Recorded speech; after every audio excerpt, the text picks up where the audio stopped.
Hey everyone, it's Angelica here. Welcome for anybody that is coming to watch this live. I am super excited about this live actually because I'm going to be talking about how to stop suffering. Right, when I look back at my life before cancer, I would say I was addicted to suffering. It's a crazy thing to say, right? How can you be addicted to suffering? But I think sometimes we get addicted to something that we don't even realize, right? It's kind of back, like in the back of our minds, in our subconscious. Like really, we don't even think, we don't even realize, but this constant need to be suffering was always there.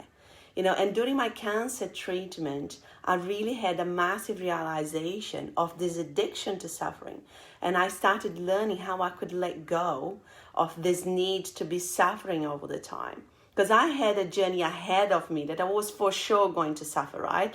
Like 12 sessions of chemotherapy, I was going to be crazy to think that I wasn't going to suffer during chemotherapy, right? Even if it was only physical, right? So I needed to really, to be honest, it was more a forced lesson upon on me. And I think my first, the first thing that I noticed is that I was never present in my life. In 38 years, I was brought up in Brazil, and in Brazil, I was raised in a mid-class family, and in Brazil we're raised to, you've got to do more, you've got to study, you've got to learn different languages, you've got to do this, you've got to do that. You have to always keep doing more. Because the government is absent. The government doesn't help anyone. And besides that, it's a huge country, huge competition. So regardless of what you do, it's never enough. And that's instilled in you. And without you noticing, you're always kind of running from, what's the next thing? What's the next thing? And this was, again, in my subconscious mind, that I was always running away from the present moment, looking for the next thing. During these 38 years of my life, whatever I did, it left me with a feeling that was never enough, because I never allowed myself to stay in the present moment and to experience what was going on in the present moment. And during cancer treatment, as I didn't know what was going to happen. I had many delays in my treatment. Sometimes I would be feeling unwell and I needed to present myself to emergency. And that happened lots of different times. So I needed to focus on staying present in the moment, because I did not know what was going to happen on the next day, on even that evening. And I remember one day sitting down while watching my daughter playing, and I was in so much physical pain and so much discomfort. And I was watching her, and I felt that for the first time in my life, I was so present. I was so in the moment. And it was such a beautiful experience. And I was so surprised by it, because I had never experienced anything like it. It was almost like if I could hold that moment, not hold her, but the moment. So when I say I was forced to, learning those lessons during my cancer treatment, is that, cancer got me to that point to experience this beautiful transformation, to understanding the benefits of staying present. So the next thing that that I had to do was to stop controlling everything. Before cancer, I used to control everything, my kids, my work, my husband. At least I thought I was controlling everything, right? Always thinking, like, if this happened, if that happened, the bills, everything. And that took an enormous amount of energy. And during the cancer treatment, I didn't have any spare energy. If I pushed myself, I would feel an enormous amount of a weight on my chest. It was an unbearable feeling, as if there was a ton of bricks on my chest, and I would have to lay down for hours.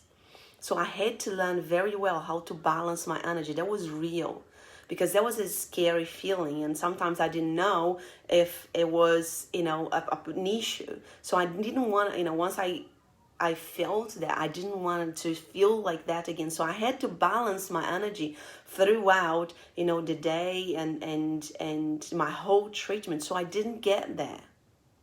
So I needed to stop trying to control things that I couldn't. And I needed to focus all of that energy on myself. And again, for the first time, I experienced the beauty of doing that. Not trying to control things that I realized I couldn't control anyway. I don't know why I spent so much time in my life trying to control other people. The future, which, we all know that we can't control. And the past. When I ask myself some hard questions is, what do you want to do with the past? You have all these unresolved issues and you have all this anger and this, stuff that you went on, that you had to go through that you didn't like and you resent, but what do you want to do about it? It's all great for us to say, I want to control this, but we can't control the past. The past is gone. I had to really stop controlling the past, the future, and I needed to really control the only things that I could control, which was only myself. And the last thing was surrender. Again, during my cancer treatment, at the beginning, I really tried to control, everything, to make sure that I wouldn't get any delays on my treatment, that I wouldn't get any, any issues, and I was eating well, changing my diet already, doing the exercise, and I thought if I do everything, I won't get many delays, and I got many delays. And there was a point that I got admitted to emergency because I had a bleeding and I almost died. And in this experience, I stayed a whole week in hospital and everybody's trying to get my body to function. My body was going downhill like big time and my body wasn't healing, wasn't recovering. And for the first time, I needed to learn to surrender. Surrender was a feeling that I hadn't experienced in a very, very long time. And I needed to really connect to that feeling because there was absolutely nothing I could do at that point. I remember one of the doctors came to see me during this week that I was in hospital, and because I had been very frustrated because I would ask my blood levels every day to see if I could get out of hospital, if I was getting better, and the answer was always your red cells are not going up, your white cells are not going up, you need to stay here. And she came to tell me, I believe not as a doctor, but as a friend, Angelica, you need to let go. There is absolutely nothing you can do right now. You need to let your body do its own thing, and you need to let it go because you can't leave the hospital until you get to the point, obviously, that your white cells are at a certain level. And I remember for the first time taking a deep breath and really absorbing those words and having to let go and surrender for real.